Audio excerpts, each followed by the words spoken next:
So what you're going to need is 4 eggs, 50 grams of cheese, grated, a pinch of salt, and about roughly 20 grams of garlic, and half a cup of milk. I use light milk, you can use full cream if that's what you use. So those are the ingredients for my scrambled eggs recipe. Now let's get started making it. First thing you want to do is you want to turn the gas, or if you've got an electric stove, onto high. Now most people get their eggs and they put them in a mixing bowl and with milk and stuff and they mix it all together. I don't do it that way. I just do it this way.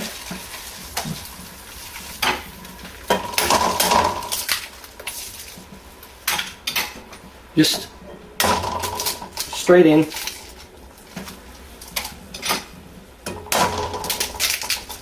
Straight in like that.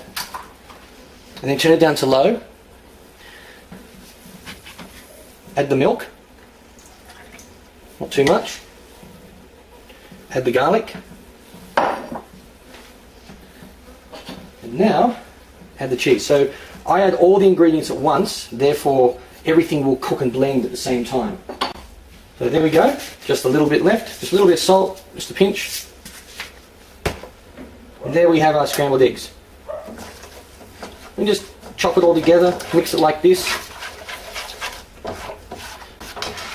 Yeah, with a little bit of cheese, a little bit of garlic. Just give it just a little bit of a kick rather than... Often people will just get scrambled eggs, mix it together with some milk, put it in, and that's it. Just an extra 2 or 3 little bits of ingredients can go a long way. As you can see, it's already starting to thicken. But as you can see, when you look at it, it's very even, it's very smooth. It's going to come out with a really nice texture to it. And keep it on high and constantly mix it in with this. Constantly mix it. Don't leave it. A mistake that a lot of people make when they're cooking, whether it's eggs or just regular meals, is they go away and leave it, come back, forget, and it's developed a crust, it's burned from the underside. Or the trick that I've learned is keep it moving constantly moving. Now this is where we just leave it for a second. Leave it for about 30 seconds. Okay, mix again. So basically what you want is the excess milk here. Better to have a bit too much than not enough. Is there'll be some excess milk if you put a little bit too much in, which is what I like to do, and then you let that evaporate slowly. That way it slowly cooks the eggs. So rather than rushing in, and often people make eggs, don't have many ingredients in them, and you hear people saying, you know, my eggs, you know, they're always dry or they're flavourless. Well, do it this way, just spend an extra few minutes, they certainly won't be dry and they will not be flavourless. So these are pretty much ready now.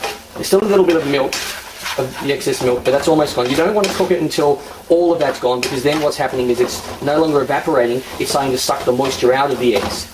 And there you go. Simple, different egg recipe. Scrambled eggs a different way. And all that was 4 eggs, and that's enough. If you're having toast, that's easily enough for 2 or 3 people. If you're having eggs just by yourself like I'm going to, this is